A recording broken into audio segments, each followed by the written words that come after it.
삶을 바라보는 인간의 방식은 그의 운명을 결정한다. 알베르트 슈바이처.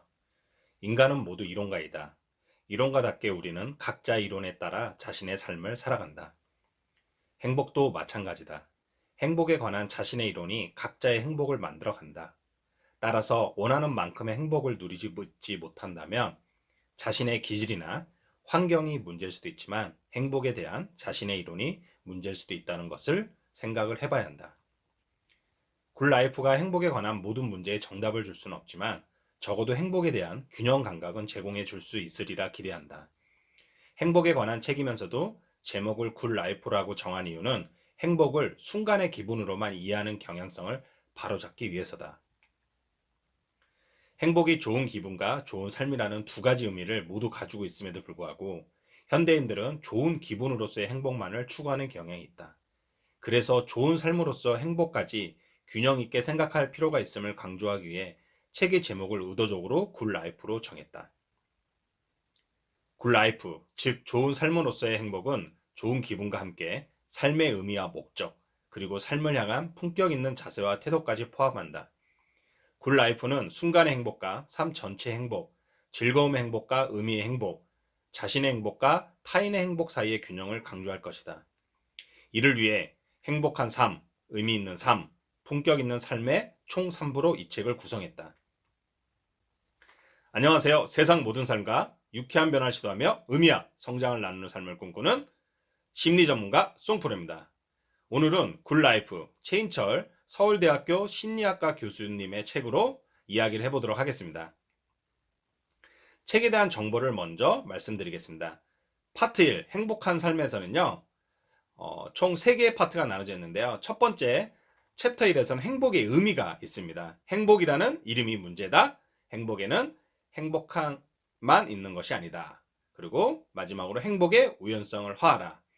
챕터 2에서는 행복과 유전에 관한 올바른 생각으로 행복은 유전이 만드는 운명인가로 이야기를 시작을 해서요. 행복은 마음먹기에 달렸다는 오해까지 챕터 2에서 내용을 다루고 있습니다. 챕터 4에서는 행복한 사람들의 삶의 기술이라고 첫 번째부터 10가지까지 이야기가 있고요. 그래서 잘하는 일보다 좋아하는 일을 한다를 시작으로 비움으로 채운다까지 챕터 3에서 내용이 있습니다. 파트 2는 의미 있는 삶이고요. 그래서 챕터 4에서는 의미의 의미, 무거운 의미와 가벼운 의미, 그리고 의미 연구과 연구 기준의 교훈까지 있고요. 챕터 5에서는 의미와 쾌락의 차이로 젊어서는 쾌락, 나이 들면 의미, 그리고 한 번 사는 인생을 쾌락, 한 번 죽는 인생의 의미. 챕터 6에서는 소명과 성취, 소명이 있는 삶, 그리고 삶의 4대 의미인 일, 사랑, 영혼, 초월까지.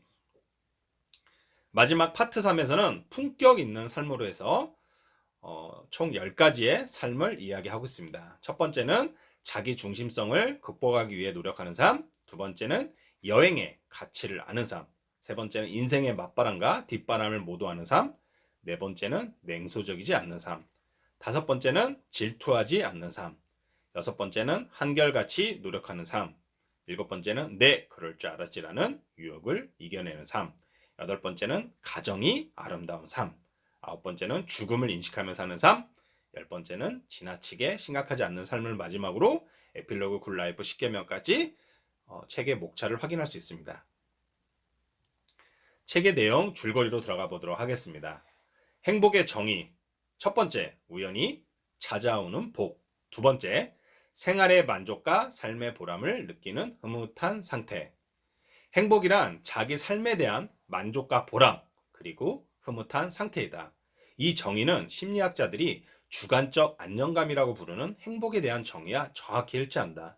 다수의 심리학자들도 행복은 유쾌하고 만족스러운 상태라는 정의를 사용한다. 파나스 감정 목록을 보시면 긍정 감정은 관심 있는, 신나는, 강인한, 열정적인, 자랑스러운, 정신이 맑게 끼어있는, 영감받는, 단호한, 집중하는, 활기찬. 부정 감정에는 괴로운, 화난, 죄책감 드는, 겁에 질린, 적대적인, 짜증난, 부끄러운, 두려운, 조바심 나는, 불안한. 행복한 감정 상태를 측정하는 20가지 감정을 들여다보면 놀랍게도 행복하다라는 감정이 포함되어 있지 않음을 발견할 수 있다. 불행하다는 감정 역시 포함되어 있지 않다. 이는 행복한 감정 상태가 행복이라는 개별적인 감정을 경험하는 상태, 혹은 불행이라는 개별적인 감정을 경험하지 않는 상태가 아님을 의미한다. 행복해지기 위해서 행복이라는 단 하나의 감정을 느껴야 하는 것이 아니라 파나세에 제시된 10가지 긍정서서, 더 나아가 파나세에는 포함되어 있지 않지만 우리를 기분 좋게 하는 많은 긍정 정선을 경험하게 된다는 것을 의미한다. 한마디로 우리 일상 자체가 행복인 것이다. 그래서 행복은 철저하게 일상적이다. 행복은 가벼운 것이라는 오해. 프로이트가 일찍이 말했듯이 행복해지고 싶다면 사랑에 빠지는 것이 좋다. 상대방에 대한 관심으로 가득한 상태가 가장 행복한 상태이기 때문이다. 그런 점에서 보면 인기 드라마 파리의 여인에 등장했던 대사 "내 안에 너 있다" 야말로 행복의 본질을 가장 잘 보여주는 표현이다. 행복이란 내 안에 무언가가 있는 상태다. 행복한 삶이란 가슴에 관심 있는 거 하나쯤 담고 사는 삶이다. 반대로 행복하지 않는 상태는 관심 있는 것이 아무것도 없는 상태다. 나는 행복한가? 라는 질문은 나는 무언가에 관심이 있는가? 라는 질문과 같다. 나는 행복한가? 라는 질문이 주는 중압감과 애매함에 비추어 볼 때 나에게 관심 있는 대상이 있는가? 라는 질문은 실제적이고 실천이며 명확하다. 나는 행복한가? 그 말은 나는 무언가에 관심이 있는가? 고통이 없어야 행복이라는 오해. 세계에서 가장 유명한 이모티콘인 스마일리는 1963년 미국의 디자이너 하비볼에 의해 만들어졌다. 한 보험회사가 직원들의 사기 진작을 위해 그에게 의뢰한 일로 그는 단돈 45달러를 받고 10분 만에 이 디자인을 완성했다.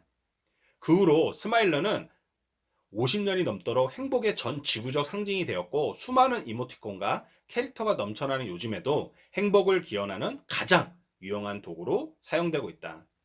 그런데 이 스마일리와 행복이 연합되면서 행복은 항상 즐거운 상태일 것이라는 생각들이 강해지기 시작했다. 행복, 즉 쾌족의 상태는 고통의 완전한 부재를 의미하지 않는다. 행복한 감정 상태는 부정적인 감정들과 긍정적인 감정들의 상대적인 비율로 측정된다. 부정적인 감정 경험보다 긍정적인 감정 경험이 더 많을 때를 행복한 상태라고 이야기할 뿐이지, 부정적인 감정 경험이 전혀 없어야만 행복하다고 결코 정의하지 않는다. 심리학자 이선 맥머현 행복의 4가지 본질을 이야기해 주겠다. 첫 번째, 즐거움을 경험하는 것. 두 번째, 부정적인 경험을 하지 않는 것. 세 번째, 타인의 웰빙에 기여하는 것. 네 번째, 자신이 성장하는 것. 행복의 우연성을 허하라. 김사인의 시 조용한 일. 이도저도 마땅치 않는 저녁. 철일은 낙엽 하나 슬며시 곁에 내린다. 그냥 있어 볼 길밖에 없는 내 곁에 저도 말없이 그냥 있는다. 고맙다. 실은 이런 것이 고마운 일이다. 실은 이런 것이 고마운 일이다. 우연히 발견한 소소한 행복을 지칭하는 표현으로 이만큼 적절한 것이 있을까? 행복은 비장한 전투에서 얻어낸 승리가 아니다. 행복은 우리 삶에 우연히 찾아와 준 것들에 대한 발견이다. 지금 누군가에게 행복이라는 우연을 선물할 수 있다면 그것이 행복인 것이다. 챕터 1을 나가며. 행복은 선망의 대상이자 동시에 경계와 의심의 대상이다. 현대인들은 행복이 지나치게 피상적이고 가벼운 것이 아닐까 의심하고, 자신이 너무 행복해질까봐 경계한다. 너무 창의적이 될까봐 걱정하지 않는 것과는 대조적이다. 이런 경계와 의심은 행복의 본질에 대한 우리의 오해에서 비롯되며, 그 오해는 행복이라는 한자의 한계와 관련이 있다. 행복이라는 한자는 행복의 본질이 아니라 행복의 조건을 지칭하고 있다. 따라서 우리는 행복의 본질에 대해서 제각각 추측할 수밖에 없고, 그 과정에서 많은 오해가 생겨난다. 행복은 아이스크림을 먹는 즐거움처럼 가벼우면서도 대가의 작품처럼 경험하는 영감과 경외감처럼 깊이가 있다. 행복은 고통의 완벽한 부재를 뜻하지 않는다. 오히려 고통의 의미를 이해하고 그것을 통해 성장하려는 자세다. 무엇보다 행복은 행복이라는 이름이 붙여있는 단 하나의 감정이 아니다. 삶의 고요함을 만끽하고 있다면, 사랑하는 대상에 대한 관심으로 가슴이 설린다면, 스스로에 대한 자부심으로 충만하다면 우리는 이미 행복한 것이다. 챕터 2. 행복과 유전에 관한 올바른 생각. 유전이 인간의 행복에 관여한다는 사실은 분명하다. 그러나 더 중요한 점은 유전이 결코 행복을 운명짓지 않는다는 사실이다. 행복은 유전이 만들어내는 운명인가? 굿라이프, 좋은 삶에 대한 성찰은 두 가지 물음에 대한 답을 찾는 과정이다. 하나는 굿라이프란 무엇인가에 관한 물음이고, 다른 하나는 어떻게 하면 그런 삶을 살 수 있을까에 관한 물음이다. 첫 번째 물음이 좋은 삶의 내용에 관한 것이라면, 두 번째 물음은 좋은 삶의 방법에 관한 것이라고 할 수 있다. 유전을 운명으로 받아들이게 되는 큰 이유는 유전율과 변화 가능성이라는 두 가지 개념을 혼돈하기 때문이다. 유전율이란 어떤 특징에서 나타나는 개인들 간의 차이가 그들의 유전적인 차이에 의해서 설명되는 정도를 의미한다. 이는 철저하게 집단 내의 개인 차이에 관한 개념이다. 한 개인의 절대 점수에 관한 개념이 결코 아니다. 이와 달리 변화 가능성은 한 개인의 특성이 변화될 수 있는 정도를 의미한다. 집단 내 개인차와 유전의 관계를 유전율과 한 개인의 변화를 의미하는 변화 가능성은 애초부터 전혀 관계가 없는 개념이다. 키를 예로 들어 생각해보면 이 둘 사이의 구분이 좀 더 명확해진다. 인간의 키는 유전율이 가장 강한 특성 중 하나다. 하지만 유전율만 생각해서 우리 부모님이 키가 크다고 무조건 키가 크지 않는 것처럼 유전율로 키가 커질 확률이 높은 것뿐이지 변화 가능성이 없는 건 아니다. 행복의 나라에 가면 행복해진다. 왼쪽의 그래프를 보시면 이민자의 행복지수와 자국민의 행복 점수를 볼 수가 있습니다. 근데 놀랍게도 이 117개국 자국민의 이민자의 행복 점수가 거의 상관계수가 0.96, 이런 수치는 정말 저도 도표를 보면서 처음 보는 숫자인 것 같습니다. 거의 똑같다고 보시면 돼요. 그러면 이런 의문점이 드시겠죠? 이민을 온 나라들이 좋은 데서 온 거 아닌가 봤더니 결국 이 출신 지역들, 중남해 카브리에 북미와 서부의 유럽, 오세아니아, 그 다음에 동남아시아, 동남아 유럽, 아프리카. 놀랍게도요, 이 79개에서 영국으로 이민 사람들의 행복 점수가 분포도가 다 비슷한 곳에 있습니다. 마찬가지로 100개국에서 캐나다로 이민 사람들의 행복 점수도 마찬가지인 거죠. 이 그래프에서 보듯이 행복의 나라에 가면 정말 행복해지는 거, 환경이 굉장히 중요하다는 걸 우리가 확인해 볼 수 있습니다. 이 분석을 통해 주도한 연구자들은 행복은 거주하고 있는 사회 질에 따라 변할 수 있고 실제로도 변한다고 결론을 내리고 있다. 행복이 유전에 의한 운명이라면 결코 기대할 수 없는 패턴을 발견했기 때문에 내릴 수 있었던 결론이다. 삶의 질이 좋은 나라로의 이민은 사람들로 행복하게 만든다. 반면에 삶의 질이 좋지 않는 나라의 이민은 사람들을 불행하게 만든다. 사회의 질이 유전의 힘을 이길 수 있기 때문이다. 행복은 늘 제자리로 돌아오는가? 매일 아침 지구촌 어디에선가는 반드시 이런 대화가 오간다.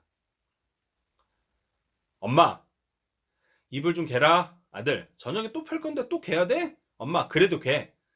1971년 심리학자 필립 브리건과 도널드 캠벨은 쾌락의 쳇바퀴라는 용어를 세상에 처음으로 소개했다. 쾌락의 쳇바퀴란 어떤 경험으로 유발된 정서적 상태가 시간이 지나면 결국 제자리로 돌아오는 적응 현상을 지칭한다. 운동기구인 트레드밀 위에서 아무리 달려봐야 결국 제자리인 것에 빗대서 만들어낸 용어다. 물론 이런 생각이 이전에 없었던 건 아니다. 성 아우구스티누스도 아래와 같은 고백을 통해 비슷한 생각을 표현한 적이 있다. 욕망이라는 것은 쉼을 모른다. 욕망 자체가 무한하며 끝이 없어서 늘 제자리로 돌아오는 연자 방아를 돌리는 말과 같다. 우리의 생리활동은 일시적인 변화에도 불구하고 시간이 지나면 제자리로 돌아오는 속성, 항상성을 가지고 있다. 가령 우리의 체온은 일시적인 변동이 있을지언정 결국 36.5도로 돌아온다. 인간의 감정도 항상성을 가지고 있다. 슬픈 사건으로 인해 일시적으로 우울을 경험하는 것은 걱정할 일이 아니다. 일정 기간이 지나면 원래의 감정 상태로 돌아오기 때문이다. 챕터 2를 나가며 유전자의 힘은 궤도가 정해진 기찻길이 아니다. 유전은 인간의 거의 모든 행동과 특징에 관여하지만 유전자의 발현 과정에는 수많은 환경적 요인 또한 관여한다. 그러므로 유전은 우리의 미래와 행복을 알려주는 무오류의 신탁이 될 수 없다. 유전율이란 집단 내의 개인차에 관한 개념일 뿐 한 개인의 변화를 의미하는 변화 가능성과 전혀 관계가 없다. 키 작은 부모에게서 태어난 아이는 키 큰 부모에게 태어난 아이보다 키가 더 크기는 어렵겠지만 그 아이는 키 작은 부모의 키보다 클 수 있다는 사실을 잊어서는 안 된다. 우리는 남들보다 더 행복해지기 위한 시합을 하고 있는 것이 아니다. 지금보다 조금 더 행복해지길 원할 뿐이다. 남들과 경쟁하지 않는 행복을 향한 노력, 제자리로 돌아온다 해도 지금 이 순간의 행복을 긍정할 줄 아는 삶의 자세가 중요하다. 챕터 3. 행복한 사람들의 삶의 기술. 행복한 사람과 행복하지 않는 사람은 같은 일상을 다른 마음으로 살고 있을 수도 있지만 애초부터 서로 다른 일상을 살고 있을 가능성이 높다. 행복한 사람들의 삶의 기술, 태도를 보면 심리주의자의 기술, 첫 번째 명상, 두 번째 감상, 세 번째 긍정. 환경주의자의 기술은 첫 번째 맛난 음식 먹기, 두 번째 행복한 사람과 시간 보내기, 세 번째 긍정. 첫 번째, 잘하는 일보다 좋아하는 일을 한다. 두 번째, 되어야 하는 나보다 되고 싶은 나를 본다. 세 번째, 비교하지 않는다. 네 번째, 돈의 힘보다 관계의 힘을 믿는다. 소유보다 경험을 산다. 돈으로 이야기거리를 산다. 돈으로 시간을 산다. 여덟 번째, 걷고 명상하고 여행한다. 아홉 번째, 소소한 즐거움을 자주 발견한다. 열 번째, 비움으로 채운다. 챕터 3을 나가며 행복한 사람들은 마음과 일상의 묘수를 부린다. 행복한 삶을 위해서는 어떤 마음을 품고 사느냐에 관한 심리주의 기술도 중요하지만 쉽게 행복을 경험할 수 있도록 일상을 다르게 배치하는 환경주의 기술도 중요하다. 행복한 사람들에서 발견한 10가지 삶의 기술을 따라해 보기를 권한다. 파트 2. 의미 있는 삶. 삶이란 해석과 재해석의 연속이다. 과거의 즐거움이 지금 생각하니 어리석은 일이었다 후회하고 과거의 고통이 지금 생각하니 축복이었다고 감사하는 것이 인간이다. 인생은 가까이서 보면 비극이지만 멀리서 보면 희극이다. 라는 채플린의 말처럼 순간의 경험들은 그 순간에 종료되는 것이 아니라 시간의 흐름 속에서 끊임없이 재해석되고 재평가된다. 따라서 순간의 기분만을 가지고 좋은 삶을 이해할 수는 없다. 심리학자 데니얼 카너먼은 이 두 가지의 구분을 위해 경험하는 자기와 기억하는 자기는 라는 개념을 제안했다. 우리에게는 현재 순간을 경험하는 자기가 있고 나중에 그 경험을 기억하고 회상하면서 새롭게 재해석하고 의미를 부여하는 자기가 있다. 카너먼은 우리에게 두 가지 자기가 있기 때문에 우리가 추구하는 행복에도 두 가지가 있다고 주장한다. 하나는 경험하는 자기를 위한 행복이고 다른 하나는 기억하는 자기를 위한 행복을 추구한다는 것은 삶 전체의 의미와 가치를 추구한다는 뜻이다. 챕터 4. 의미의 의미. 영국 통계청 PW 원스4에서 보면 4가지 질문을 합니다. 첫 번째 질문은 전반적으로 요즘 당신의 삶에 얼마나 만족하십니까? 두 번째, 전반적으로 당신이 인생에서 하는 일들이 얼마나 가치 있다고 느끼십니까? 세 번째, 전반적으로 이제 얼마나 행복을 느끼셨습니까? 네 번째, 전반적으로 어제 얼마나 걱정이 많으셨습니까? 굿라이프는 의미가 가득한 삶이다. 의미는 우리 삶에서 질서를 부여할 뿐 아니라 우리 자신의 정체성을 분명히 해준다. 챕터사를 나가며 인간은 의미를 향한 의지가 충만한 존재다. 의미는 우리 삶의 질서를 부여할 뿐 아니라 자신의 정체성을 분명히 해주고 과거와 현재와 미래를 연결해주는 접착체 역할을 한다. 의미는 고통을 이겨내게 하는 힘을 가지고 있으며 반대로 의미의 부재는 쾌락을 고통으로 변화시키는 힘이 있다. 그러므로 굿라이프란 의미가 충만한 삶이다. 의미에는 삶에 대한 목적의식, 소명과 자기희생과 같은 큰 의미도 있지만 일상에서 발견하는 작은 의미도 존재한다. 의미의 일상성을 인식해야 의미 있는 삶을 자연스럽게 받아들이게 된다. 영국이 국민들의 의미를 측정하고 관리하기 시작했다는 점은 더 이상 뒷방 신세가 아님을 보여준다. 파트 마지막 3. 품격 있는 삶. 첫 번째, 자기 중심성을 극복하기 위해 노력하는 삶. 부자들은 남들도 부자인 줄 안다. 그래서 밥이 없으면 빵을 먹으라고, 빵이 없으면 케이크를 먹으라고 친절하게 조언한다. 체력이 좋은 사람들은 남들도 체력이 좋은 줄 안다. 그래서 쉽게 피곤해하는 사람을 이해하지 못한다. 의지가 박약하기 때문이라고 면박을 주기도 한다.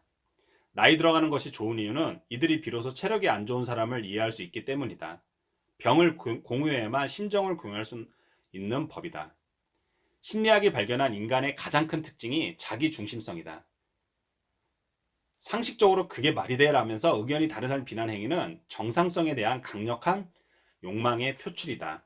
심리학 연구에 따르면 정상과 상적 인간에 대한 욕망은 관계 편중성에 의해 확대 재생된다. 우리의 생각이 잘 바뀌지 않는 이유는 주변 사람들이 바뀌지 않기 때문이다.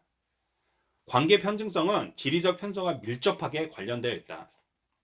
결론은 우리 삶에서의 삶의 지리적 공간을 바꾸는 일은 고작 부동산 투자나 자식 교육을 위한 삼천지기로만 치부되고 있다. 지리적 공간을 바꾸는 일이 자신이 접하는 사람을 바꾸는 일이고 그것을 통해 의식의 지평을 넓히는 일이라면 인식을 가질 필요가 있다.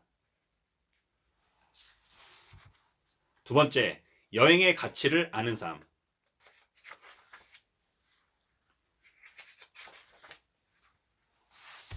세 번째, 인생의 맞바람과 뒷바람을 모두 아는 삶. 우리나라에서 미국으로 갈 때와 미국에서 우리나라 올 때의 비행시간은 계절에 따라 다소 차이가 있지만 약 2시간 정도 차이가 난다. 서쪽에서 동쪽으로 흐르는 제트기류로 인해 미국으로 가는 비행기는 뒷바람의 혜택을 입고 미국에서 돌아오는 비행기는 맞바람의 저항을 받기 때문이다.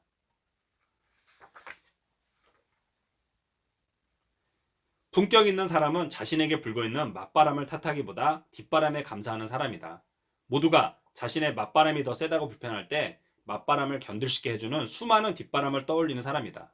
이런 품격 있는 사람이 격했다면 우리의 삶은 뒷바람을 타고 순항하는 항해와 같을 것이다. 네 번째, 냉소적이지 않는 삶.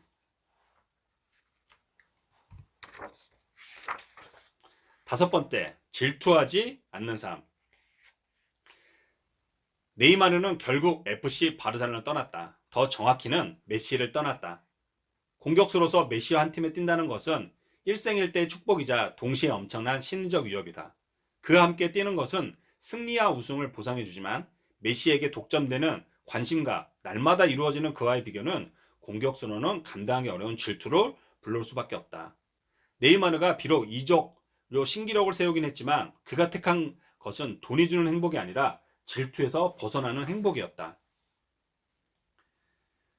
네이마르처럼 개인의 질투가 얼마나 인간적인 감정인지를 확인할 수 있다. 문제는 질투가 개인을 넘어 집단에서 조직적으로 경험할 때 많이 생긴다. 결국 이직에서 많은 이유를 하는 이유는 결국 질투에서 비롯된 거라 할 수 있다. 여섯 번째, 한결같이 노력하는 삶. 첼로의 성인이라고 불리는 파블로 카살로는 90이 넘어서도 꾸준히 연습하는 모습으로 사람들의 큰 감동을 주었다. 어느 날 그 세계적인 거장이 고령에도 불구하고 연습을 게으르지 않는 모습이 의아했던 누군가가 물었다. 선생님은 왜 아직도 그렇게 연습을 하십니까? 이 질문에 대한 카살스의 대답은 품격 있는 삶의 모습을 제대로 보여준다. I am beginning to notice some improvement. 요새 실력이 느는 것 같아. 일곱 번째, 가정이 아름다운 삶. 여덟 번째, 걷고 명상하고 여행한다.